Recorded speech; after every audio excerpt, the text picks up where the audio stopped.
Stop.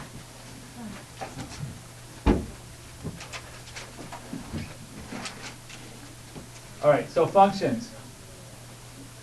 Function is, in what we're talking about today in pre-algebra, is what you put in, you get out. Okay, so kind of squeeze that in there. But what you put into something, you get something out of it. And we can create lots of functions for lots of things. So imagine this. Imagine you went to a parking lot and this information was given to you in the parking lot. And this is really cheap though. First hour, it's $1 for the first hour to park there. Not bad. For each hour afterwards, it's $2.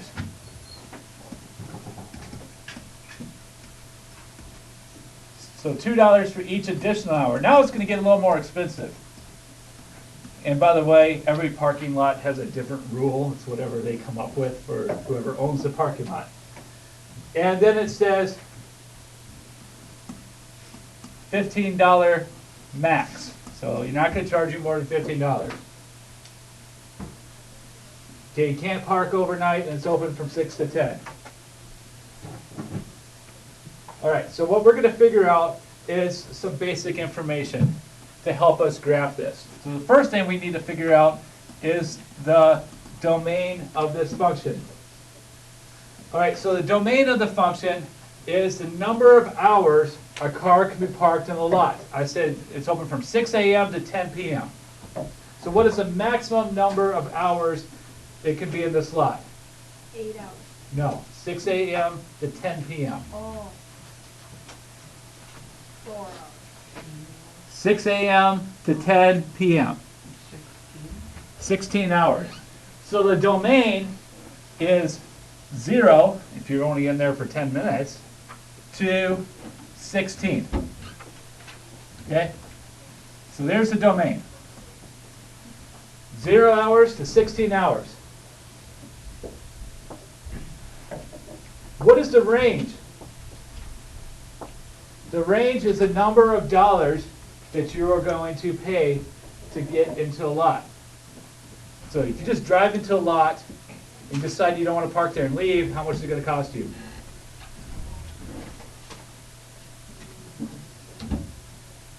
How much is it going to cost you?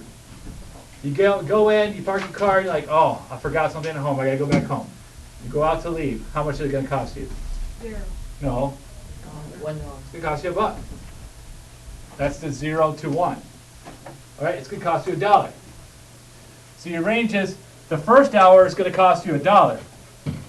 Second hour is going to cost you $3 because it's going to be $2 more. So now you're paying $3. The third hour is going to cost you $5. Okay, the fourth hour, 10. okay, all the way up to, what's your max? 15. So, ellipsis, I know it's kind of hard to see because it's dark over there, 15. All right, that's your max. That's as much as you're going to have to pay. It's $15. All right, I can use this information that I just put here to create a graph to show what things are going to cost, what things are going to happen. All right? So, let's graph this thing out. Oh, went the wrong way on that. Let's try that again. All right, let's graph this out. All right. So the very first time, I said the domain starts at 0. How much is it going to cost you at 0? $1. Cost you $1. Okay, it's going to cost you $1 from here all the way to here, the first hour. Right? You park for 2 hours, it's going to cost you how much? So it costs you $3. So, here we go. So, for 2 hours, it's going to be 3. And that's going to go all the way up to the next hour. Oops, I put that in the wrong place, didn't I? Let's fix that. So from here, 0 to 1, and then from 1 to 2, it's going to cost you 3.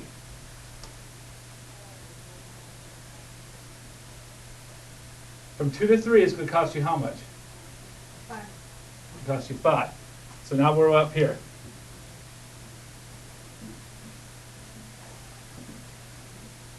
Now what's the next one?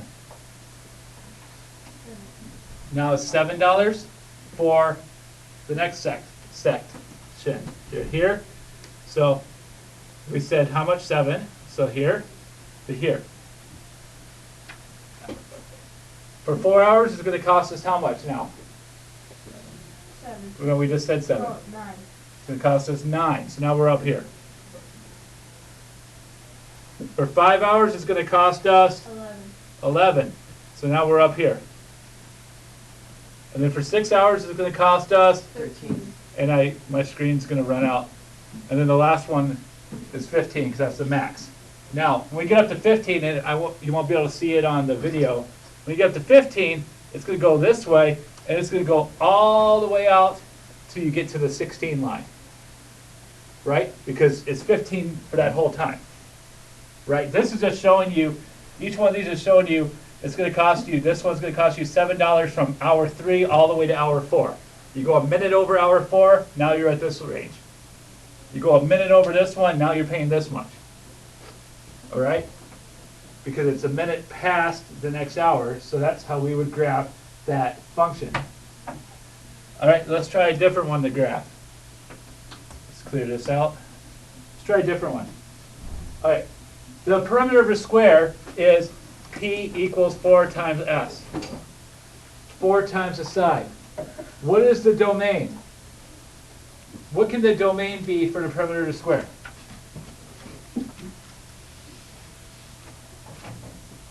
What do you think? Are you guys interested in shopping this morning first before everybody else? Let the kindergartners go first. Yeah, thank you. So what's the domain? What do you think the domain is for a perimeter square? What makes the most sense to you? 0 to 28.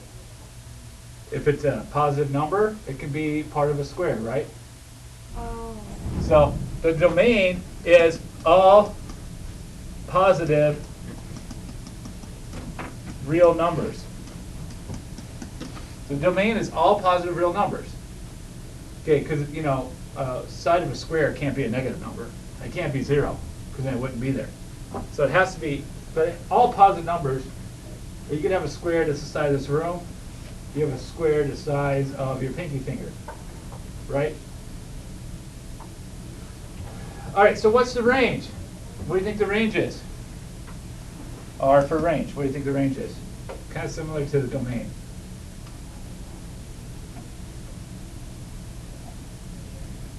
All positive real numbers.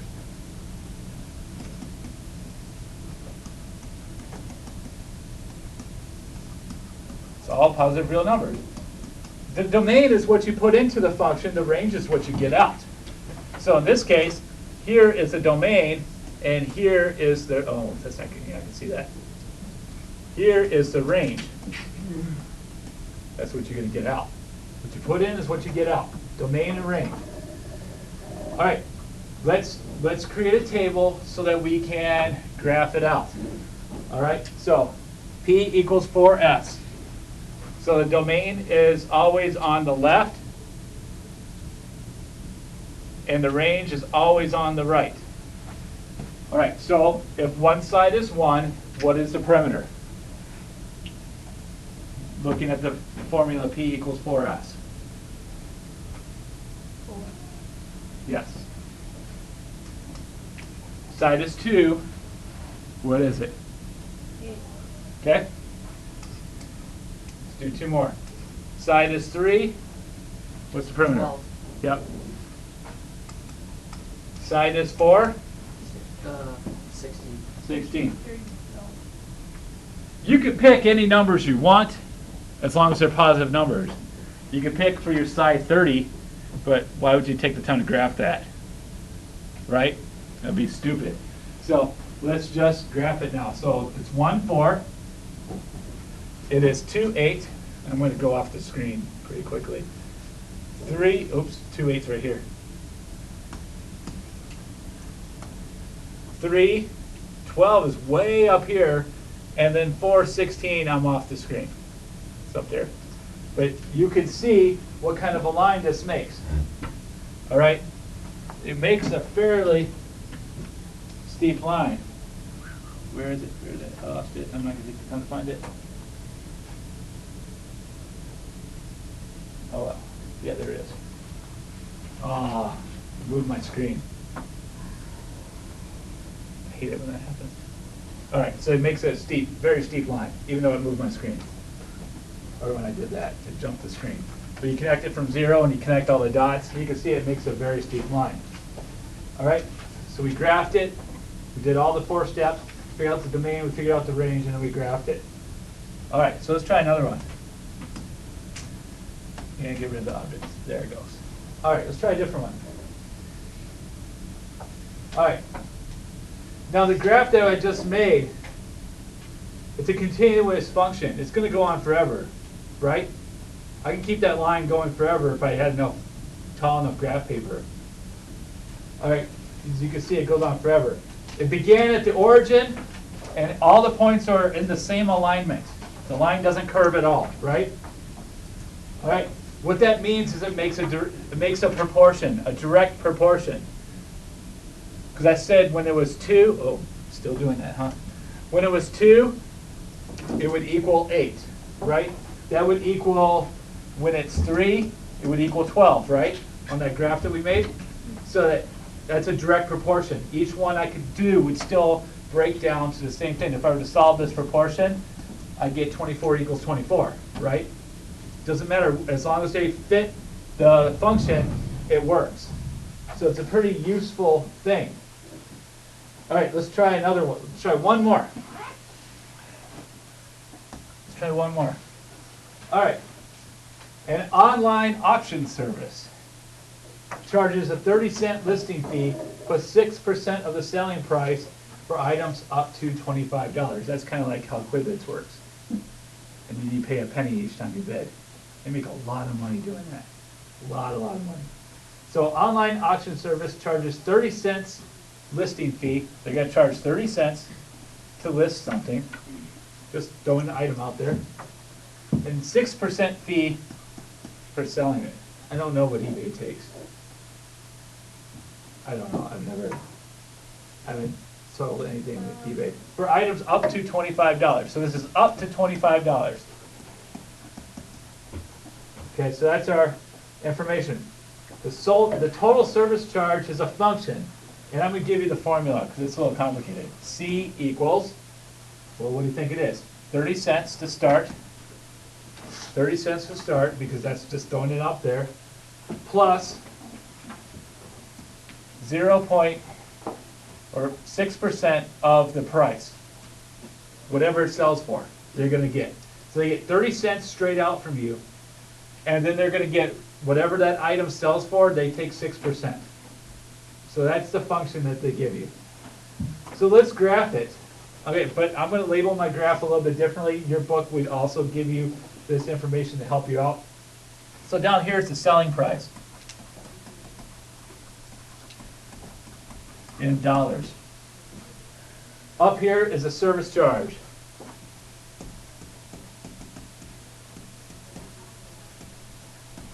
And this is in cents, because they're going to take a percentage of it. All right? Make sense so far?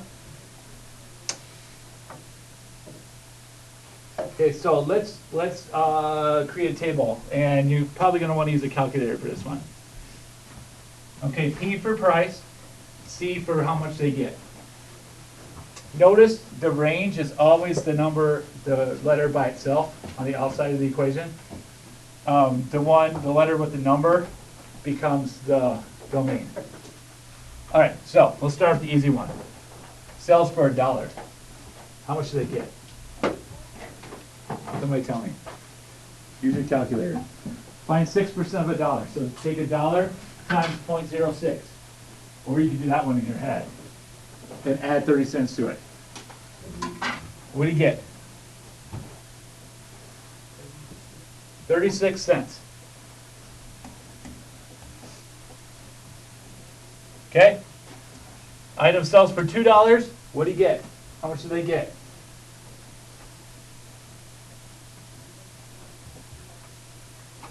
What's 6% of $2? No, too high. What's 6% $2? What's $2 times, what's 2 times 6? 12. 12, right? So that's 12 cents. Right? Plus 30.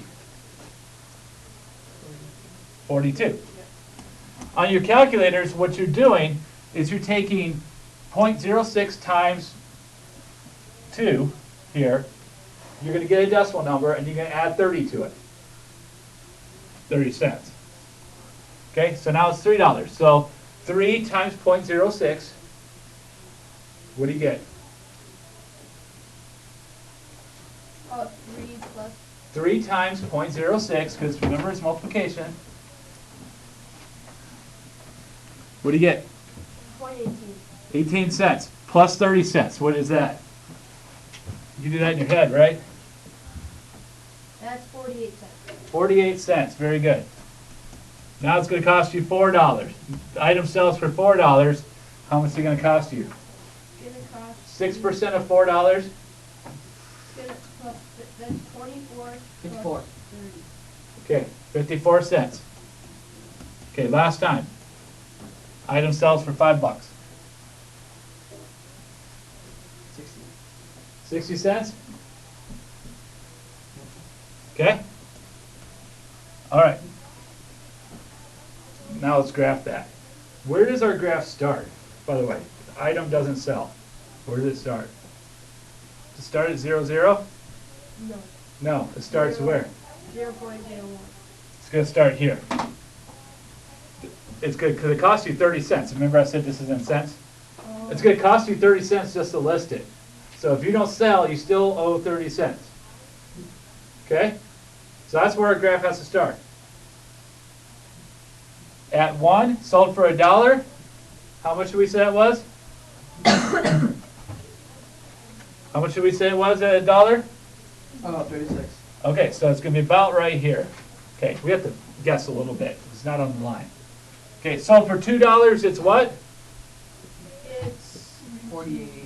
So about right there, just over the line. $3, it went for what? 48. So just on the line, just under the line. At $4, 54, so just over 5. so just over 5. Almost half. At $5, it went for 60 cents. So here's your line. Here's your line. Okay, we graph it. Here's our graph. It's going to continue in that line. All right, now, here's my question to you. Is it proportional? Yes. No. They don't all get on them. Okay, 2 things. And it's not proportional. Number 1, it doesn't start at 0. Is the price change constantly the same? No. This one goes up 6 cents, this one up 6 cents, this one up 6 cents, this one up 6 cents. Does that compare with the dollar sell? No.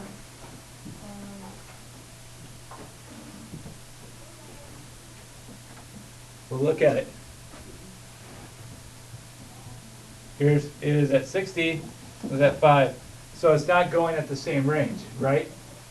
So it is not proportional. Okay? Your first clue is it didn't even start at 0. Your second clue is the price change ratio is not constant.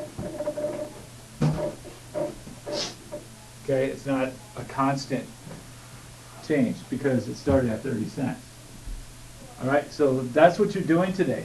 You're going to take some of these. I want to have you try one of them.